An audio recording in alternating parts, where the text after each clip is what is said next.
الحمدللہ رب العالمین والصلاة والسلام علی رسول الکریم محمد وعلی آلہ وصحبہ اجمعین۔ محترم سامعین کرام، السلام علیکم ورحمۃ اللہ وبرکاتہ۔ اب جو کتاب پڑھنے جا رہی ہوں اس کتاب کا نام ہے دین کا صحیح تصور، جس کے مصنف ہیں جناب انعام الرحمن خان صاحب۔ بسم اللہ الرحمن الرحیم۔ دین کا صحیح تصور۔ اسلام کو چھوڑ کر دنیا میں مذہب کا عام تصور یہ رہا ہے اور اب بھی ہے کہ زندگی کے بہت سے شعبوں میں سے یہ بھی ایک شعبہ ہے۔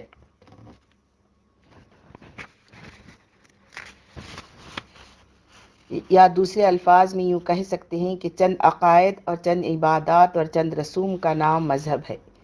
انسان کی دنیاوی زندگی اور اس کے معاملات میں سے اس کا کوئی تعلق نہیں۔ اس کی حیثیت ایک ایسے ضمیمے کی ہے جو اس دنیاوی زندگی کے بعد نجات کے لیے ایک سرٹیفکیٹ کے طور پر کام آئے۔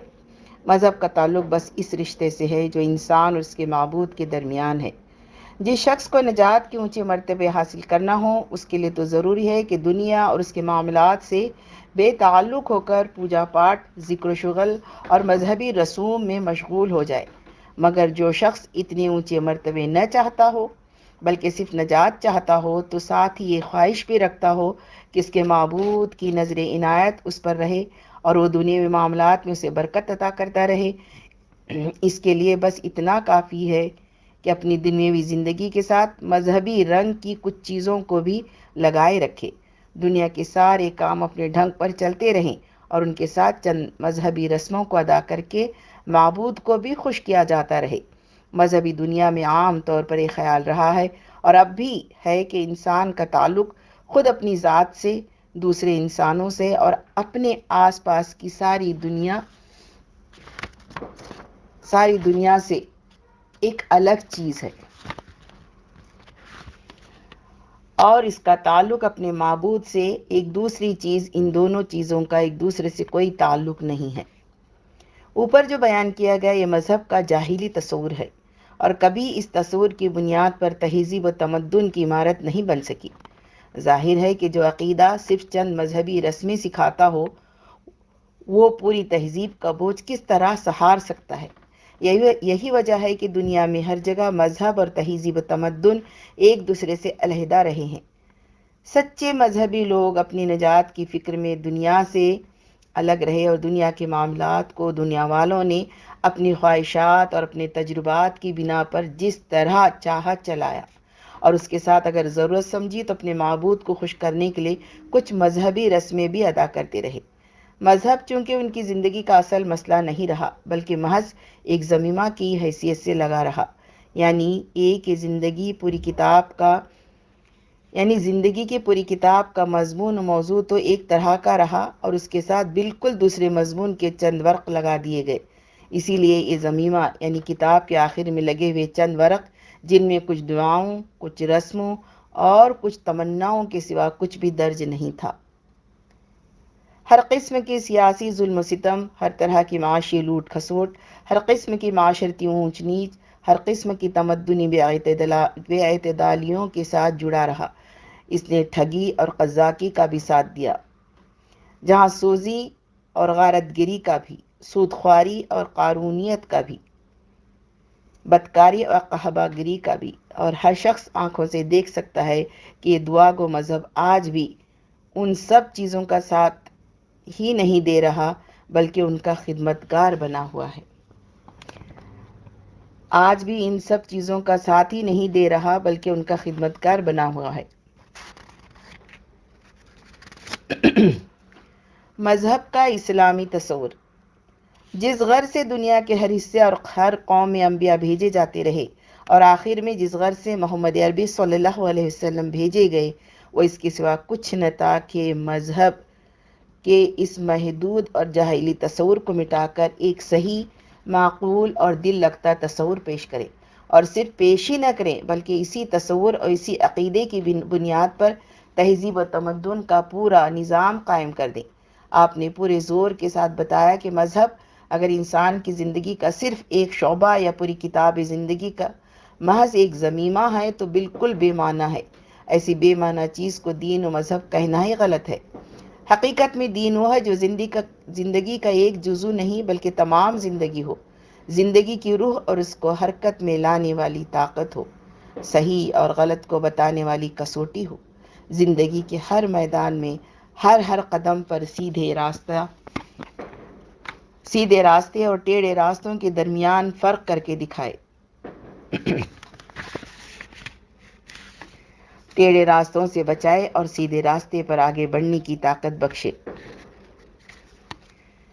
اور زندگی کی اس طویل سفر میں جو دنیا سے لے کر آخرت تک مسلسل چلا جا رہا ہے، انسان کو ہر گھاٹی اور ہر موڑ سے کامیابی کے ساتھ گزار دے۔ اسی مذہب کا نام اسلام ہے۔ اگر اس کو بھی دنیا اور اس کے معاملات کا رہنما نہ بنایا جائے اور اس مذہب کو ماننے والے بھی پرانے جاہلی تصور کے مطابق دنیا اور اس کے معاملات سے بے تعلق ہو کر محض ذکر و شغل میں مصروف ہو جائیں تو اس کے آنے کا مقصد ہی فوت ہو جاتا ہے۔ یہ مذہب جس قدر خدا اور انسان کے تعلق سے بحث کرتا ہے، اسی قدر انسان اور انسان کے تعلق سے بھی کرتا ہے، اور اسی قدر انسان اور ساری کائنات کے تعلق سے بھی بحث کرتا ہے۔ اس کے آنے کا اصل مقصد انسان کو اس حقیقت سے آگاہ کرنا ہے کہ تعلقات کے شعبے الگ الگ اور ایک دوسرے سے بے تعلق نہیں ہیں، بلکہ ایک ہی زنجیر کی کڑیاں ہیں۔ انسان اور کائنات کا تعلق درست نہیں ہو سکتا جب تک کہ انسان اور خدا کا تعلق درست نہ ہو جائے۔ اسی طرح انسان اور خدا کا تعلق بھی درست نہیں ہو سکتا جب تک کہ انسان اور کائنات کا تعلق درست نہ ہو۔ یہ دونوں تعلق ایک دوسرے کو درست بھی کرتے ہیں اور مضبوط بھی۔ یہ دونوں تعلق مل کر ایک کامیاب زندگی بناتے ہیں، اور مذہب کا اصلی کام اس کامیاب زندگی کے لیے انسان کو ذہنی اور عملی طور پر تیار کرتا ہے۔ اسلام کے دیے ہوئے اس تصور کی روح سے جو مذہب یہ کام نہیں کرتا وہ مذہبی نہیں ہے، اور جو مذہب اس کام کو انجام دیتا ہے وہی اسلام ہے۔ اسی لیے فرمایا گیا، ان الدین عند اللہ الاسلام، اللہ کے نزدیک دین صرف اسلام ہے۔ لا الہ الا اللہ کی دعوت۔ اسلام کے نقطہ نظر سے انسان کی زندگی میں جتنی خرابیاں بھی پیدا ہوتی ہیں، ان سب کی بنیادی وجہ یہ ہے کہ انسان اپنے آپ کو خود مختار سمجھ بیٹھے اور اپنا الہ آپ بن جائے، یا پھر یہ کہ الہ العالمین کے سوا کسی دوسرے کو حکم چلانے کا مجاز سمجھ لے، خواہ وہ دوسرا انسان ہو یا غیر انسان۔ یہ چیز جب تک جڑ میں موجود ہے، اسلام کی روح سے کوئی اوپری اصلاح انفرادی بگاڑ یا اجتماعی خرابیوں کو دور کرنے میں کامیاب نہیں ہو سکتی۔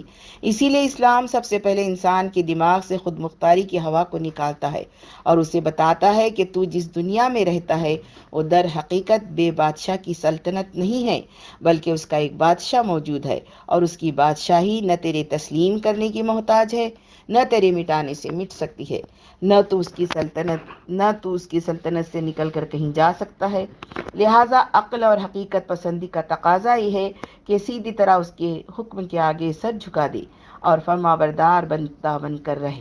اس پوری کائنات میں صرف ایک ہی بادشاہ اور ایک ہی مختار کار ہے، کسی دوسرے کو نہ یہاں حکم چلانے کا حق ہے اور نہ کسی کا حکم چلتا ہے۔ اس لیے تو اس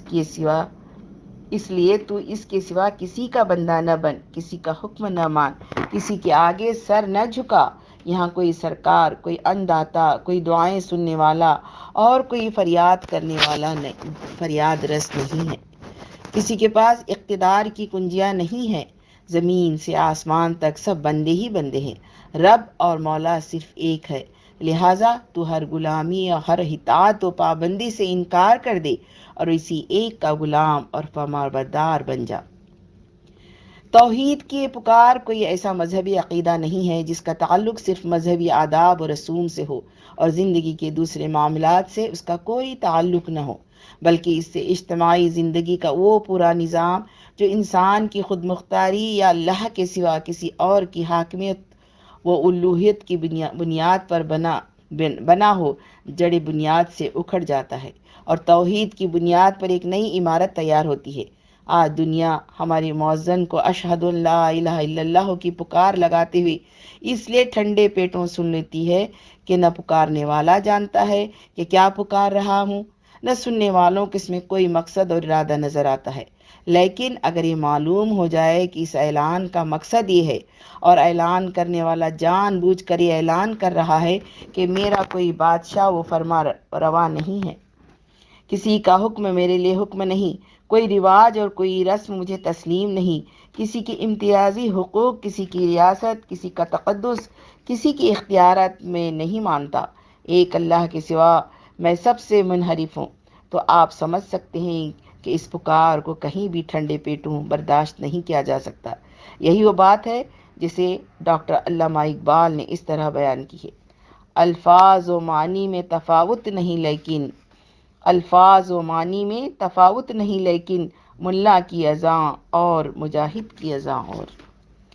دعوت و تبلیغ کا رد عمل۔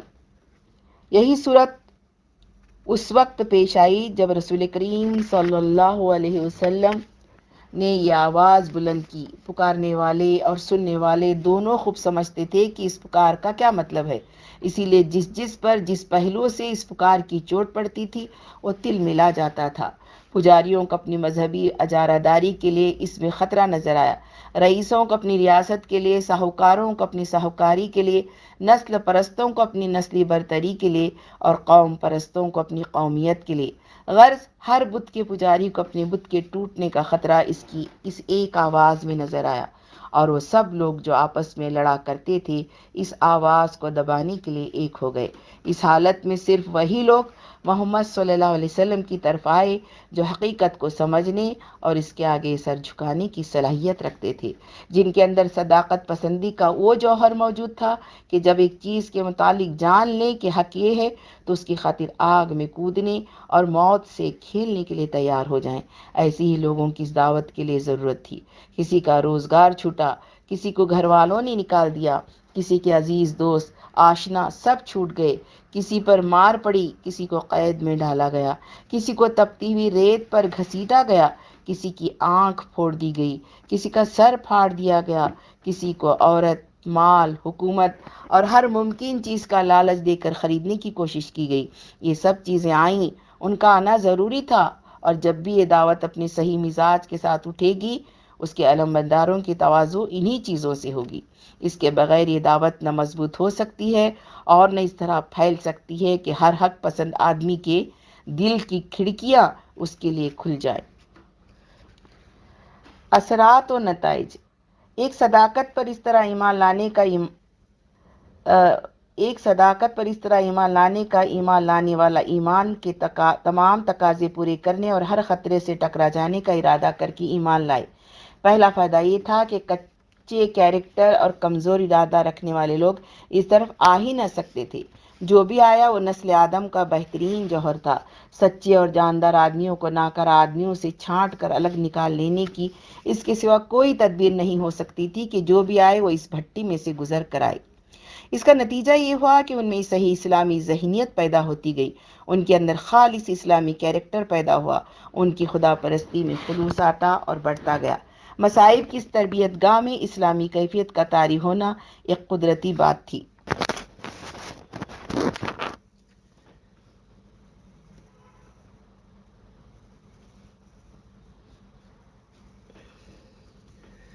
جب کوئی شخص کسی مقصد کے لیے اٹھتا ہے اور اس کی راہ میں کشمکش، جدوجہد، مصیبت، تکلیف، پریشانی، مار، قید، فاقہ اور جلا وطنی وغیرہ کے مرحلوں سے گزرتا ہے تو اس ذاتی تجربے کی بدولت اس مقصد کی تمام کیفیت اس کے قلب اور روح پر چھا جاتی ہیں اور اس کی پوری شخصیت اسی رنگ میں رنگ جاتی ہے۔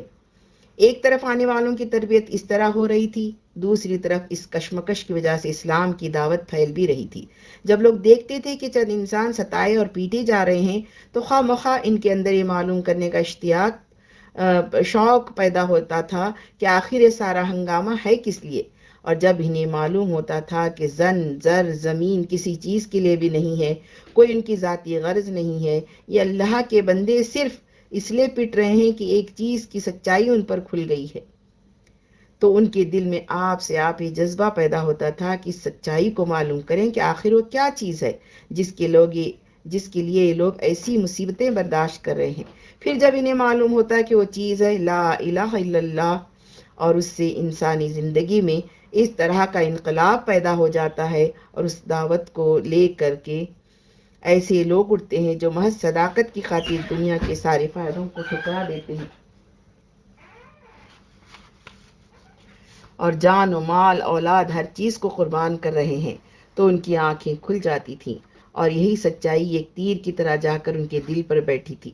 یہی وجہ تھی کہ سوائے ان لوگوں کے جن کو کسی نہ کسی دنیاوی غرض نے اندھا بنا رکھا تھا، ہر صداقت پسند آدمی کو اس کی طرف کھینچنا ہی پڑا۔ اسلام اور ہمارا ملک، یہ ہے اسلام کی اصل دعوت اور اس کو پیش کرنے کا وہ طریقہ جو عرب میں رسول مقبول صلی اللہ علیہ وسلم نے اختیار فرمایا۔ ان دونوں چیزوں کو نظر میں رکھ کر ذرا آپ غور فرمائیں کہ اس وقت آپ ہندوستانی کی اس دنیا میں اسلام کو کس حال میں دیکھ رہے ہیں۔ اسلامی قوانین معطل ہیں، اخلاق میں، معاشرت میں، معیشت میں اور زندگی کے سارے معاملات میں اصول اسلامی کا عمل دخل 5% سے زیادہ نہیں ہے۔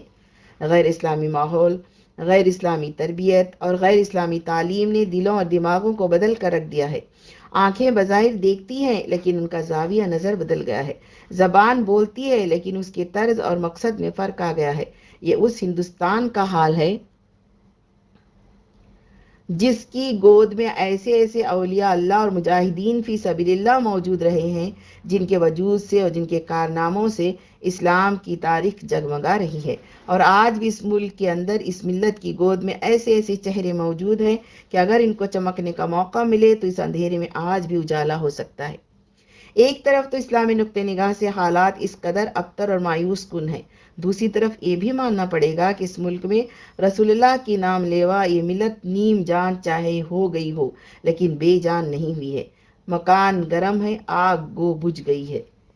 ملت کی ایمانی احساسات جو اس کے اندر سے اٹھ رہے ہیں اور باہر کے خطرات جو اس کے وجود کو دھمکا رہے ہیں، ان دونوں چیزوں کو سامنے رکھا جائے تو کہنا پڑتا ہے آگ ہے اولاد ابراہیم ہے نمرود ہے۔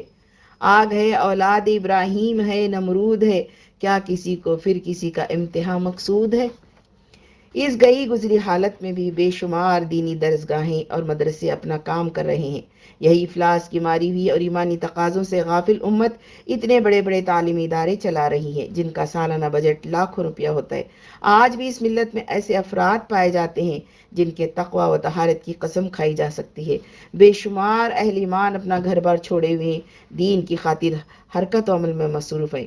بہت سی جماعتیں ملت کی دینی و اخلاقی اصلاح کے لیے کوشاں اور ان کے سیاسی و معاشی مسائل حل کرنے میں مصروف ہیں۔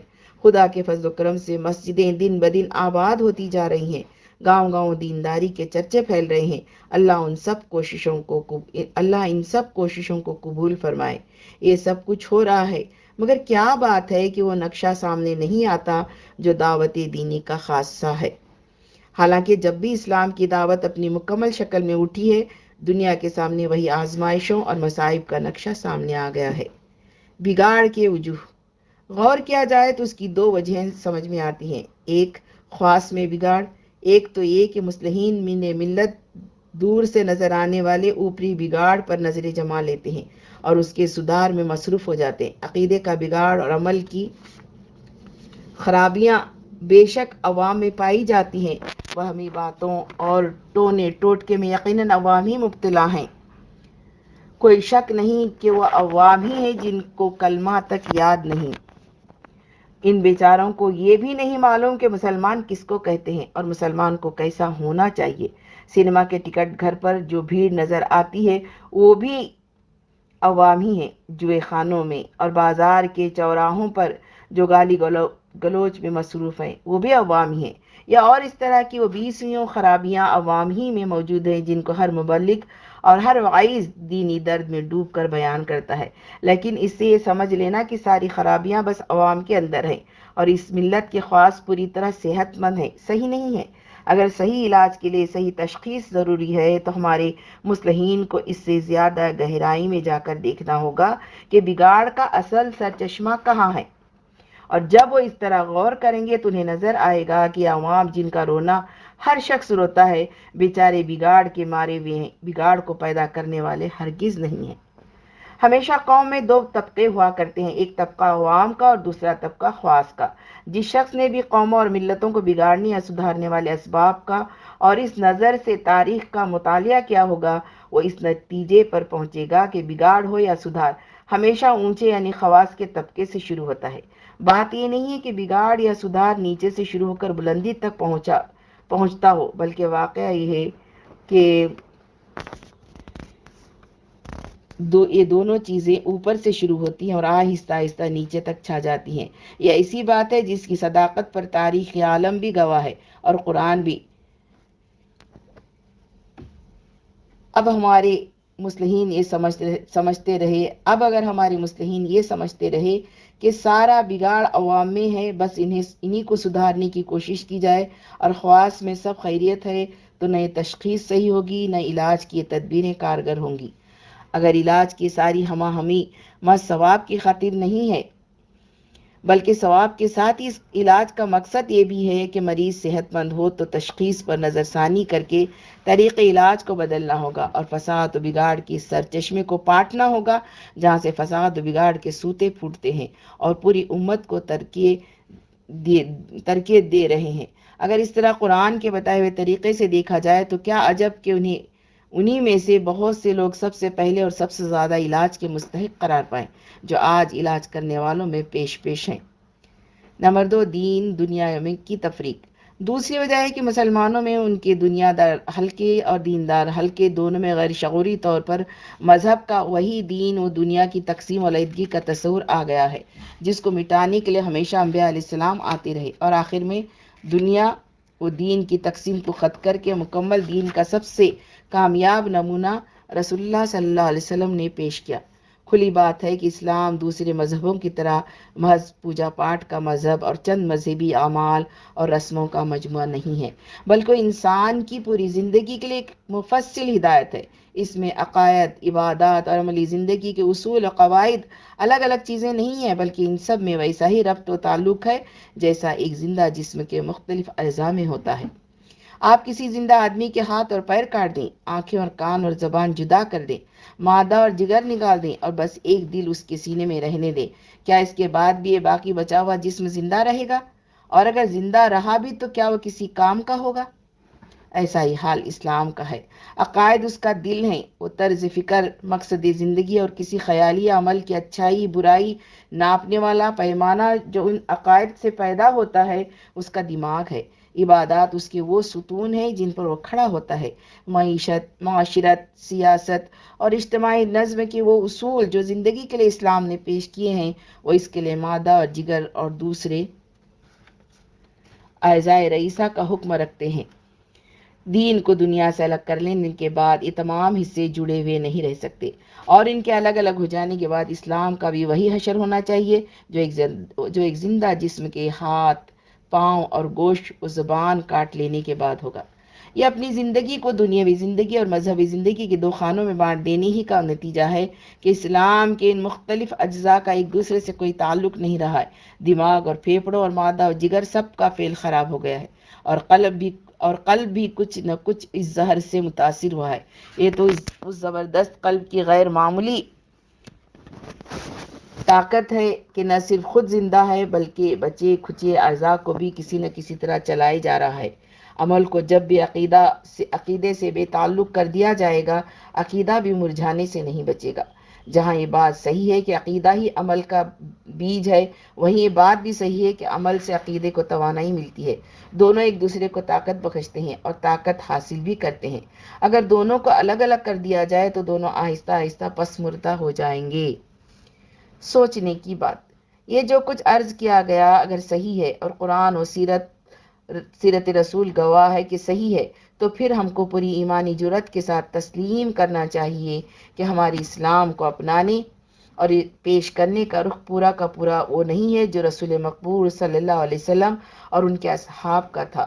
دینی مدرسے کھولنا، دینی تعلیم کا انتظام کرنا، عقیدہ عمل کو درست کرنے کی تعلیم، نماز اور روزے کی تبلیغ، اخلاق و معاملات میں نیکی اختیار کرنے کی تلقین، ناواقف بندگان خدا تک نعمت دین پہنچانے کی جد و جہد، اس راہ میں محنت کرنا، وقت لگانا، پیسہ خرچ کرنا، یہ سب کچھ صحیح، نہایت مبارک اور انتہائی سعادت کی چیزیں ہیں، اور ہمیں امید بھی رکھنا چاہیے اور دعائیں کرنا چاہیے کہ یہ خدمات خدا کی جناب میں شرف قبول پائیں، مگر ساتھ ہی اس حکمت و بصیرت سے کام لے کر جس کو خیر کثیر کہا گیا ہے، ہم کو دیکھنا چاہیے کہ ان تمام کاموں سے قرآن اور اس کے لانے والے صلی اللہ علیہ وسلم کا منشا پورا ہو رہا ہے۔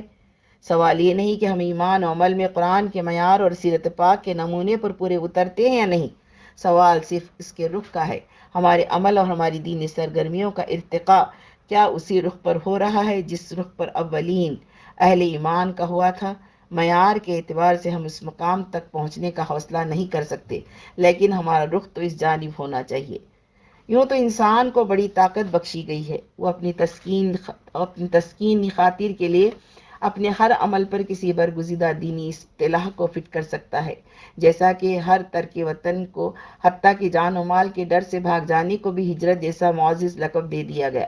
حالانکہ ہر واقف دین جانتا ہے کہ ہجرت اس مرحلے کو کہتے ہیں جب کہ رسول اور صاحب رسول اپنے رب کی مکمل بندگی کے لیے گنجائش نہ پا کر اور اپنے مخاطبین پر دین کی حجت تمام کر کے کسی ایسی جگہ منتقل ہوتے ہیں جہاں وہ مکمل بندگی کر سکیں، اور اس ہجرت کے بعد اس مقام کے لیے خیریت نہیں رہتی جہاں سے رسول و اصحاب رسول ہجرت کر جائیں۔ اسی طرح دوسری چیزوں میں بھی علم و عقل والا انسان بآسانی یہ کر سکتا ہے کہ اگر وہ بلندیوں پر نہیں جا سکتا یا نہیں جانا چاہتا تو ان بلندیوں کو اپنی پستیوں میں اتار لائے، لیکن اس سے حقیقت نہیں بدلتی۔ قیامت کے دن خدا کی میزان میں وزن حق اور حقیقت کو حاصل ہوگا، نہ کہ اپنی تجویز کی بھی چند شکلوں والا اور اصطلاحوں والا۔ ایک سیدھی بات جو عام آدمی بھی سمجھ سکتا وہ یہ ہے کہ اللہ نے اپنے صالح اور اہل ایمان بندوں سے وراثت عرضی اور سر بلندی کا وعدہ کیا ہے۔ اب اگر ہماری تمام دینی سرگرمیوں کے بعد بھی وعدہ الہی پورا نہیں ہو رہا ہے تو یہی ماننا پڑے گا کہ ہمارے عمل ہی میں کوئی نقص ہے۔ کوئی وجہ نہیں کہ آم کی گٹھلی لگائی جائے تو قانون قدرت کے مطابق آم کا درخت پیدا ہو اور آم کے پھل دے، لیکن ایمان کا بیج بونے کے بعد ایمان کا درخت پیدا نہ ہو، نہ وہ پھل دے جس کا وعدہ خداوند قدوس نے کیا ہے۔ نمازیں پڑھنے والوں کی ہم میں کمی نہیں، روزے رکھنے والوں کا شمار نہیں، ہزارہا اہل ایمان کسی نہ کسی شکل میں دین کی خدمت میں مصروف اور سرگردہ ہیں، لیکن وہ نتیجہ نہیں نکلتا۔ آخر بات کیا ہے؟ چھوڑیے اس نتیجے کو، ممکن ہے ویسا انعام ہو جس کا عمل کی نوعیت سے کوئی منطقی و عقلی تعلق نہ ہو، لیکن یہ کیا بات ہے کہ اس قدر نمازوں، اتنے چلوں اور اشہد ان لا الہ الا اللہ کی اس گونج کے باوجود طاغوت کی یہاں کوئی ہلچل نہیں مچتی۔ اگر ایسا ہی ہوتا تو اہل بصیرت مطمئن ہو جاتے کہ اس عمل کے آثار شروع ہو گئے جس کے نتیجے میں انتم العالون کا انعام ملا کرتا ہے۔ یہ دنیا کی کسی کامیابی کا نہیں، آخرت کی نجات کا سوال ہے۔ یہ دنیا، یہاں کی دولت، یہاں کی طاقت، یہاں کی وجاہت اور یہاں کا تقدس سب یہیں رہ جائے گا۔ قیامت کے روز وزن صرف حق کو حاصل ہوگا۔ الوزن یومئذ الحق۔ اس لیے ہر صاحب ایمان کو اپنے زیادہ سے زیادہ عمل پر بھی مطمئن نہ ہو کر پورے اضطراب اور پورے اخلاص سے سوچنا چاہیے کہ اس سوال کا قرآن اور حقیقت پر مبنی جواب کون سا ہے۔